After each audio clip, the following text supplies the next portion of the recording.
انت بتتفرج دلوقتي على ديد بيكسل، وفي الفيديو ده هعرفك افضل طريقة لقص الصور. طبعا اداة البين تول من الادوات الرخمة في الفوتوشوب، عشان كده انا مش هستخدمها في القص، بس هستخدمها. عايز تعرف اعمل ده ازاي؟ يلا بينا. لو انا عندي الصورة دي وعايز ان انا اقص صورة الروبوت دي من الخلفية وعايز اعزلها، هعمل ده ازاي؟ بكل بساطة الطريقة اللي احنا كلنا عارفينها، ان انا هعمل سيلكت او حد لاير دي، بعد كده هروح على اوبجكت سيلكشن تول، بعد كده هدوس سيلكت سبجكت. طيب واعمل كده، اعمل ماسك. هو قص لي الصوره، بس في اخطاء كتير في القص، يعني هنا زياده وهنا في زيادات وهنا في حته اتاكلت من تحت كده، وهنا برضو تحس ان القص مش شاربين قوي، وهنا برضو في حته قص. طيب عالج ده ازاي؟ بكل بساطه انا اكون واقف على اللير بتاعه الماسك. اللي ما يعرفش يعني ايه ماسك يشوف فيديو بيشرح الماسك، بس انا هشرح لك الماسك بشكل سريع. طيب الماسك هو ان انت الحته البيضه دي، الابيض يعني مع الاسود يعني ممسوح، وانت ممكن تزود او تمسح من الصوره بالماسك ده. ازاي؟ بتجيب برش وتتاكد ان اللون ابيض.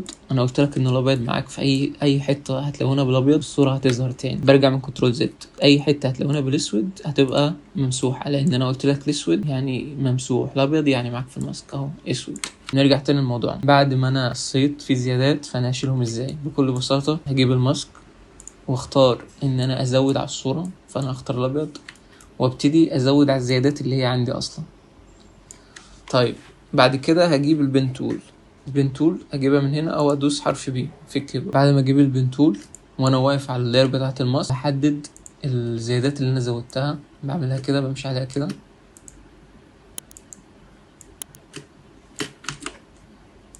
بتاكد ان انا مش بره الصوره، بتاكد ان انا جوه، لان بيكسل واحد هيفرق معانا.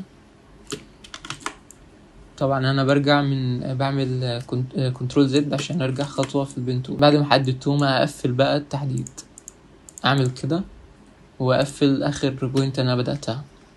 طيب انا عايز اخلي البن تول ده اعمله كسلكشن. اعمل ده ازاي؟ بكل بساطه بعمل كنترول انتر، بيتحدد لي كسلكشن. امسح ده ازاي بقى؟ بعمل كنترول باك سبيس، بيتمسح. اشيل السلكشن ازاي؟ كنترول دي. كده انا مسحت الزيادات اللي كانت هنا، هعملها هنا برضو،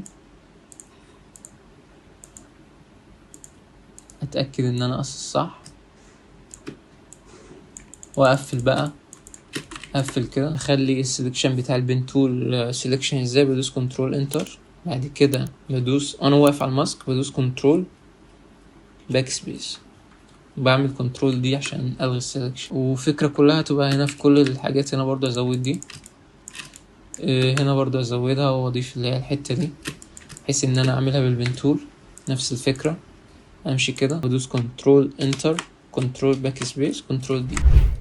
لو استخدام البن تول صعب عليك، فانا انصحك بالسايت ده. السايت ده حلو جدا، بيدربك على اداة البن تول، بيديلك اشكال زي ما انت شايف كده، وبيساعدك ان انت تستخدم البن تول بشكل كويس. يعني انت، يعني هو يعتبر اسمه بن تول جيم يعني، فانت هتحس ان انت بتلعب وفي نفس الوقت بتتدرب على البن تول. انا هسيب لك لينك السايت ده في الكومنتس. عندي الصورة دي تاني مثلا، هعمل سيلكت، بعد كده سيلكت سبجكت، اتاكد ان انا واقف على اللاير، سيلكت سبجكت، بعد كده بدوس ماسك. طيب عشان انا بستخدم نسخة 2024، فتحس ان السيلكشن فيها يعني كويس شوية، بس برضو ستيل هتلاقي فيه اخطاء زي هنا مثلا. فانا هعمل الطريقة اللي انا قلت لك عليها، هدوس بي اللي هي البرش، بعد كده ازود الزيادات، بعد كده هدوس بي اللي هي البن تول، هعمل سيلكشن على الاجزاء اللي انا زودتها، اتاكد ان انا بعمل سيلكشن صح، لان ده هيكون القص بتاعي. بعد كده اقفل السلكشن، اخلي البن تول ده سلكشن ازاي؟ بعمل كنترول انتر، بعد كده بعمل كنترول باك سبيس، بعد كده بعمل كنترول دي عشان الغي السلكشن، وهكذا برضو في الرجل التانية. طيب معانا صورة ثالثة واخيرة. الصورة دي كل ما الصورة يكون في الباك جراوند بتاعتها يكون فيها تفاصيل، كل ما تحس ان السلكشن هيكون صعب شوية. بس مع الطريقة اللي انا قلت لك عليها دي، اي صورة بعد كده هتعمل لها سلكشن وهتبقى هتوفر وقت، وهتحس ان هي معمولة بالبن تول، بس هي مش معمولة بالبن تول كلها طبعا. اقف على اللاير، بعمل سيلكت سبجكت، بعمل سيلكت سبجكت من هنا، وبعمل ماسك. هجيب البرش وهبتدي ان انا ازود هنا، وليكن مثلا شايف برضو ان الحتة دي عايزة تتقص، فانا هجيب البن تول وابتدي احدد الحته دي. زي ما قلت لك اقفل السلكشن بتاعي، احول ده سلكشن ازاي؟ كنترول انتر، بعد كده امسحه كنترول باك سبيس، بعد كده كنترول دي، امسح دول برضو، اعمل كده لان انا دلوقتي واقف على الماسك. فمعناها ايه اللي انا بعمله؟ بعد ما اعمل سيلكشن بالبن تول، بستخدم البن تول عشان اعمل سيلكشن واحوله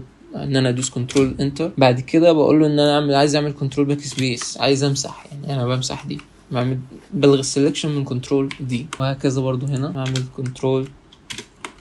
كنترول دي برضو في الحته دي. هي الفكره كلها ان انت هتستخدم الاوبجكت سيلكشن تول وبعد كده تجود عليها بالبن تول. انا ما بستخدمش البن تول بشكل اساسي، لان هو طبعا افضل طريقه الاصل اللي هي البن تول، بس عشان اوفر وقت فانا بستخدم البن تول في الاجزاء اللي بيغلط فيها السيلكشن. دي افضل طريقه للقص واكتر طريقه توفر معاك وقت واكتر طريقه تحس ان فيها السيلكشن طالع بشكل احترافي جدا. لو عجبك الفيديو ما تنساش اللايك والشير، تعمل سبسكرايب، وقول لي في الكومنتس انت محتاج فيديوهات ايه تاني او محتاجني ان انا اشرح ايه تاني. اتمنى ان الفيديو يكون عجبك. شكرا.